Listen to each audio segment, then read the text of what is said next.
गरीब ससुराल में आई मूछ वाली बहू। अरे बहू, आओ अंदर आओ। इसे अपना ही घर समझो। आज से तुम इस घर की बहू हो। अनुराधा के ऐसा कहने पर उसकी बहू शनाया घर के अंदर आ जाती है, लेकिन उसने अपने सर पर पल्लू रखा होता है। लंबा घूंघट देखकर उसकी ननद और उसकी सास दोनों ही उससे कहती हैं, भाभी जी आपको बहुत ज्यादा गर्मी लग रही होगी, अब इतना लंबा घूंघट हटा दीजिए, मेहमानों को अपना चेहरा तो देखने दीजिए। अरे नहीं नंद जी, मैं अपना चेहरा नहीं दिखा सकती। मेरी माँ ने कहा था कि तू सर्वगुण संपन्न संस्कारी बहू बनकर ही उस घर में रहेगी, और हमारे घर में ये रिवाज है कि शादी के बाद लड़कियां लंबा घूंघट करके रहती हैं। उनके सर से कभी भी घूंघट हटना नहीं चाहिए। हम अमीर जरूर हैं, लेकिन संस्कार पूरे कूट कूट के भरे हैं। ये सुनकर वहाँ खड़ी सारी औरतें अनुराधा से कहती है, अनुराधा बहन, तेरी बहू तो बड़ी ही संस्कारी है। देख तो सही, अपने सर से पल्लू तक नीचे नहीं होने दे रही। और हमारी बहुओं को देखो, जब देखो बिना दुपट्टे के ही यहाँ से वहाँ घूमती हैं। आजकल तो बहू इतनी चालाक हो गई है कि अपने ससुराल वालों की कोई बात तक नहीं सुनती हैं। अरे बहू हो तो मेरी ऐसी ही होनी थी, क्योंकि मैंने बहुत अच्छे से देख परख कर अपने बेटे का रिश्ता किया। चल बहू, मैं तेरे कमरे में तुझे ले चलती हूँ, वहाँ तू थोड़ी देर आराम कर लेना। अनुराधा ऐसा कहकर अपनी बहू को उसके कमरे में ले जाती है, जहाँ पर अनुराधा के जाते ही शनाया कमरा बंद कर लेती है और अपना घूंघट ऊपर करती है। जिसके बाद वो शीशे के पास जाकर अपना चेहरा देखते हुए कहती है, हे भगवान, देखो तो सही, कितनी बड़ी बड़ी मूछें आ गई मेरी। पता नहीं मेरे साथ ही ऐसा क्यों होता है। अरे मेरी पार्लर वाली को भी मेरी शादी के समय में ही कहीं जाना था। काश कि वो कहीं नहीं जाती, कम से कम मैं अपने चेहरे से ये मूछ तो हटवा देती। शनाया बहुत ज्यादा परेशान होती है। तभी उसकी नजर अपने पति करण के वॉशरूम में पड़ती है, जहां पर उसे करण की ट्रिमर दिखाई देती है। अरे वाह, ये तो अच्छा मौका है। चलो मैं जल्दी से अपनी इन मूछों को साफ कर लेती हूँ, नहीं तो घर वाले देखेंगे तो पता नहीं क्या होगा। शनाया ऐसा कहकर वॉशरूम की तरफ ही जा रही होती है कि तभी दरवाजे पर कोई दस्तक देता है। भाभी, क्या कर रही हो? जल्दी से दरवाजा खोलो, सभी मेहमान आपका इंतजार कर रहे हैं। आपकी मुंह दिखाई की रस्म होनी रह गई है। तभी शनाया दरवाजे के पास पहुंचकर जोर से चिल्लाते हुए कहती है, आरती तुम चलो, मैं बस थोड़े से हल्के कपड़े पहन लूं, फिर आती हूँ। शनाया बहाना बना लेती है, जिसके बाद वो वॉशरूम जाती है और जल्दी से अपने चेहरे पर ट्रिम करना शुरू कर देती है। जैसे ही वो अपनी मूछ हटा लेती है, वो दरवाजा खोलकर बाहर आ जाती है, जिसके बाद वो अपनी मुंह दिखाई की रस्म करती है। उस वक्त तो शनाया का चेहरा बिल्कुल साफ और क्लियर दिखाई देता है, जिसके चलते सभी उसे अच्छा खासा शगुन दे जाते हैं। लेकिन अगले ही दिन दोबारा उसकी मुंह चुक जाती है। ऐसे ही सारी रस्में खत्म होने के बाद रात को वो अपने पति के साथ सो जाती। अगले दिन जैसे ही सवेरा होता, वो अपने पति करण के उठने से पहले उठ जाती है। भगवान, जिस बात का डर था वही हो रहा है। रात को सोने के बाद मेरी मूछें दोबारा आ गई। अब मुझे फिर से घूंघट के अंदर ही रहना होगा। तभी अचानक से करण नींद से जाग जाता है, जिसे देखकर शनाया फौरन अपना लंबा सा घूंघट कर लेती है और करण से कहती है, अजी अच्छा हुआ आप उठ गए। चलिए मैं आपके लिए नाश्ता लेकर आती हूँ। अरे नाश्ता लेकर आ रही हो वो तो ठीक है, लेकिन तुमने अपना मुंह इस तरह ढका क्यों हुआ है? चलो अपना चेहरा तो दिखा दो। ये आप कैसी बातें कर रहे हो? मैं एक संस्कारी बहू हूँ और अपने सर से अपना पल्लू जरा भी हटने नहीं दे सकती। आप जल्दी से फ्रेश हो जाइए, मैं आपका नाश्ता बना देती हूँ। शनाया ऐसा कहकर रसोई में जाती है और अपने पूरे ससुराल वालों के लिए नाश्ता बनाना शुरू करती है। सभी के लिए नाश्ता बनने के बाद वो नाश्ता टेबल पर लगा देती है, जिसके बाद वहां बैठी उसकी सास और ननद उसकी तारीफ करने लगती है। अरे वाह, आपने तो बहुत अच्छी खीर बनाई है भाभी, मैंने पहले कभी इतनी स्वादिष्ट खीर नहीं खाई। हाँ बहू, खीर तो सच में बहुत अच्छी बनी है। तेरे हाथों में तो जादू है, और बाकी का खाना भी बहुत स्वादिष्ट बना है। मेरे तो भाग्य ही खुल गए जब से तू घर में आई है। लेकिन अब ये लंबे घूंघट का बहुत ज्यादा हो गया है। देख बहू, तू मेरी बेटी की तरह है, इसलिए घूंघट हटा दे। अनुराधा और आरती के कई बार कहने के बाद भी शनाया अपने सर से घूंघट हटाती ही नहीं, जिसके चलते अनुराधा और उसकी बेटी आरती को उसके ऊपर शक होने लगता है। नाश्ता करने के बाद आरती अपनी माँ अनुराधा के कमरे में आती है और कहती है, माँ ऐसी क्या बात है जो हमारी भाभी अपना चेहरा हमें दिखाती नहीं? मुझे तो कुछ शक हो रहा है, कहीं घूंघट के नीचे कोई आदमी तो नहीं है।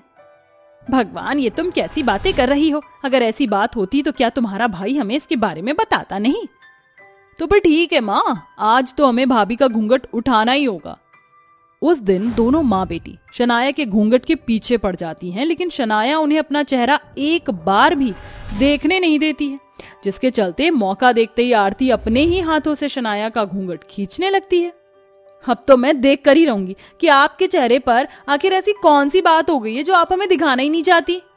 एक तरफ आरती तो दूसरी तरफ अनुराधा, दोनों माँ बेटी शनाया का घूंघट खींच लेती हैं, जिसके बाद उन्हें शनाया का मूंछों वाला चेहरा दिखाई देता है। हे भगवान, गजब, ये सब मैं क्या देख रही हूँ? मेरी बहू के मुंह पर मूंछें आ रही हैं। लगता है हम कोई मर्दाना औरत घर में ले आए हैं। अरे ये सब क्या है, मुझे तो कुछ समझ नहीं आ रहा। अपनी सच्चाई अपनी सास और ननद के आगे आते ही शनाया जोर जोर से रोने लगती है और उन्हें अपने बारे में बताती है। अब मैं आप लोगों को क्या बताऊं, मेरी तो किस्मत ही खराब है। जब से मैं 18 साल की हुई हूँ, मेरे चेहरे पर ये मूंछें उगनी शुरू हो गई हैं। मैंने कई पार्लर वालियों को दिखाया, उन्होंने मुझे कई सारी क्रीम तो दी, लेकिन कोई फर्क नहीं पड़ा और ये मुझे हानि बंद ही नहीं हुई। शादी के दौरान मेरी पार्लर वाली भी पता नहीं कहाँ चली गई थी, जिसके चलते मेरी मूंछें ऐसी की ऐसी थी और मेरी मूंछें बहुत ज्यादा उग भी जाती हैं। यही कारण है कि तुम्हारी माँ ने तुम्हारी शादी इतने गरीब घराने में की, जबकि तुम इतनी अमीर हो। ऊपर से तुम्हारी माँ ने हमें खूब सारा दहेज भी दिया। लेकिन बहू, तुम्हें अपनी एक ये कमी हमसे छुपानी नहीं चाहिए थी। कैसे ना छुपाती माँ जी, आप ही सोचो, जिस लड़की का रिश्ता ना हो रहा हो, सभी लोग सच्चाई बताने पर रिश्ता तोड़ कर चले गए हो, तो वो लड़की और क्या करती। मेरे अमीर माता पिता भी मेरी इस कमी की वजह से परेशान हो चुके थे, क्योंकि मेरा कहीं रिश्ता ही नहीं हो रहा था। चिंता मत करो भाभी, हम आपको एक अच्छे डॉक्टर के पास लेकर जाएंगे जो इसका इलाज अवश्य ढूंढेगा।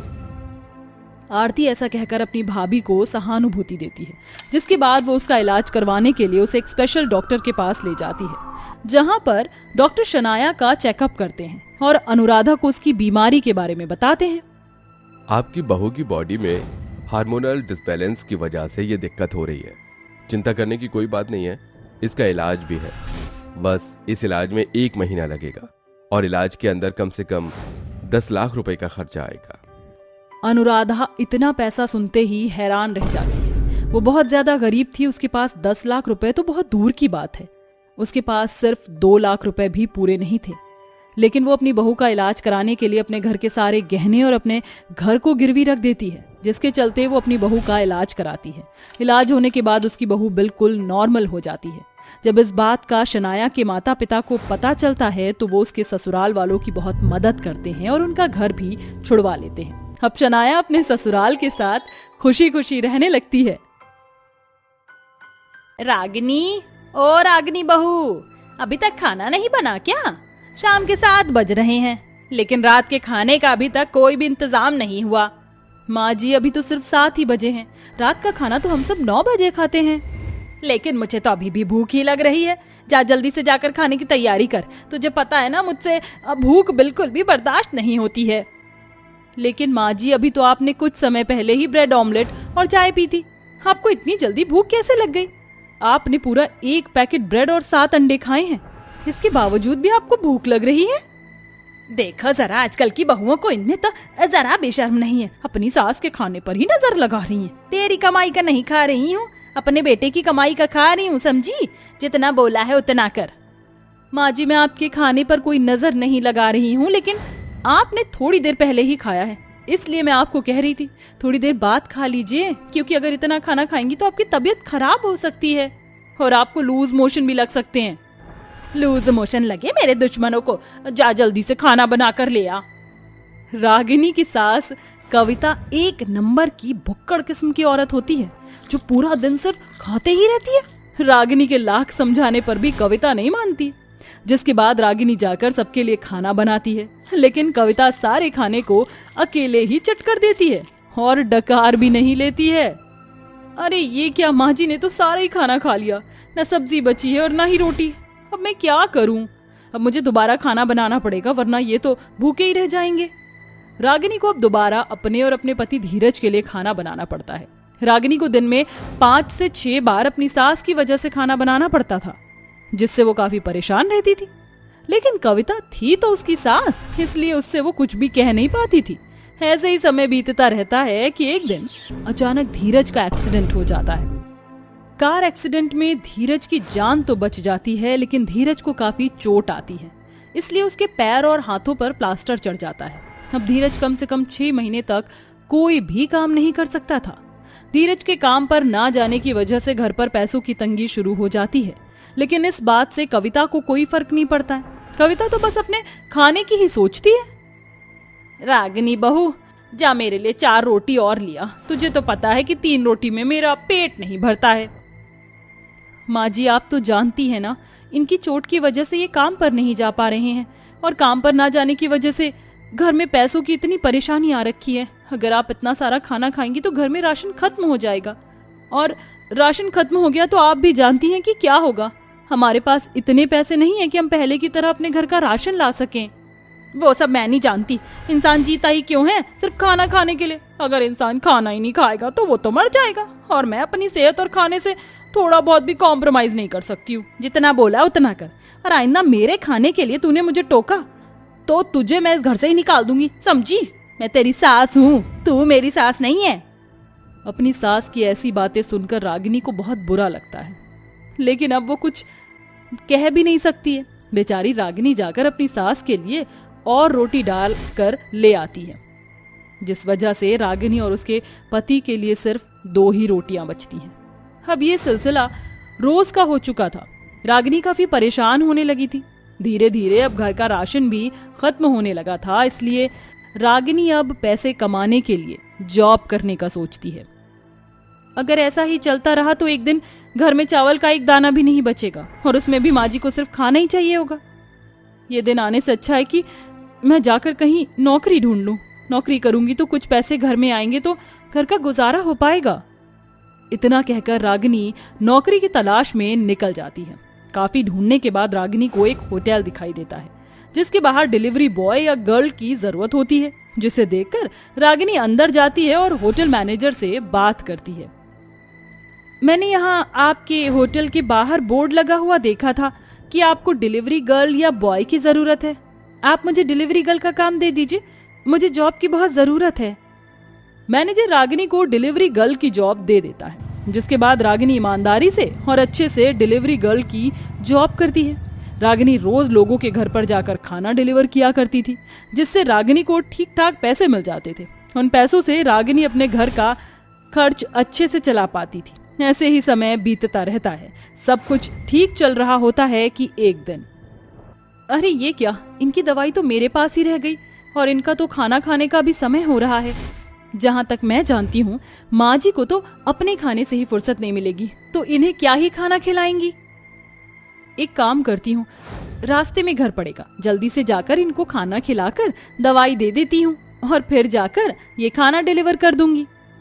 रागिनी जल्दी से स्कूटी पर बैठती है और अपने घर जाती है। घर पहुंचते ही रागिनी अपने पति धीरज को खाना देती है और दवाई देती है कि तभी रागिनी की स्कूटी पर कविता की नजर पड़ती है। जैसे ही कविता रागिनी की स्कूटी पर रखा हुआ बैग खोलती है तो उसे खाने की खुशबू आती है, और वो इतना अच्छा अच्छा खाना देखकर ललचा जाती है, जिसके बाद कविता सारा खाना खाकर दोबारा बैग बंद करके चली जाती है, और रागिनी को इस बारे में कुछ भी नहीं पता चलता है। रागिनी जैसे ही कस्टमर के घर पर फूड डिलीवर करने के लिए पहुंचती है तो देखती है कि बैग में तो खाना ही नहीं है, जिसके चलते रागिनी को उसके होटल मैनेजर से बहुत ज्यादा डांट पड़ती है। अब ये रोज रोज का सिलसिला हो चुका है। रागिनी जैसे अपने पति को खाना खिलाने जाती है तो रोज कविता चुपके से रागिनी का सारा खाना खा जाती। ये रागिनी बहू तो रोज रोज इतना अच्छा अच्छा खाना लेकर आती है, जहाँ पर ये खाना बनता होगा फिर तो वहाँ बहुत सारे खाने की चीजें होती होंगी। एक काम करती हूँ, आज मैं इसकी स्कूटी का पीछा करती हूँ कि ये कहाँ से इतना अच्छा अच्छा खाना लेकर आती है। कविता चुपके से रागिनी के स्कूटर का पीछा करती है और रागिनी के होटल पहुंच जाती है, जहां वो देखती है कि जैसे ही रागिनी होटल के अंदर जाती है तो उसे उसका होटल मैनेजर बहुत डांट रहा होता है। रागिनी, अब तो तुम्हारा रोज रोज का नाटक हो चुका है। खाना सिर्फ 1 या 2 दिन चोरी हो सकता है, रोज रोज नहीं। मैं जानता हूँ तुम ही सारा खाना खा जाती हो। आज मैं तुम्हें लास्ट वार्निंग दे रहा हूँ, अगर आइंदा ये कंप्लेंट दोबारा मेरे पास आई तो मैं तुम्हें नौकरी से निकाल दूंगा। नहीं सर, मुझे मत निकालिए, मैं सच कह रही हूँ, ये खाना मैं नहीं खाती हूँ। मुझे नहीं पता मेरा खाना कहाँ गायब हो जाता है। मुझे नहीं पता, मैं तुम्हें लास्ट वार्निंग दे चुका हूँ, बस। मैनेजर को अपनी बहू को ऐसे डांटता देख कविता को बहुत बुरा लगता है। और उसे अपनी गलती का एहसास हो जाता है। जिसके बाद कविता रागिनी के पास जाती है और उससे सबके सामने माफी मांगती है। रागिनी बहू, मुझे माफ कर दे। तेरा सारा खाना कोई और नहीं बल्कि मैं ही खा जाया करती थी। मेरी ज्यादा खाने वाली आदत और भुक्कड़पने से तेरी आज इतनी ज्यादा बेइज्जती हुई है, लेकिन अब मैं दोबारा कभी ऐसा नहीं करूंगी। मैं अपने खाने पर कंट्रोल रखूंगी। मैनेजर सर, मेरी बहू को मत निकालिए, इसमें इस बेचारी की कोई गलती नहीं है, सारी गलती तो मेरी है। नहीं माँ जी, आप ऐसे सबके सामने मुझसे माफी मत मांगिए। आप मुझसे बड़ी हैं, आपको आपकी गलती का एहसास हुआ, यही मेरे लिए काफी है। रागिनी अपनी सास कविता को माफ कर देती है और होटल मैनेजर भी अब रागिनी को जॉब से नहीं निकालता।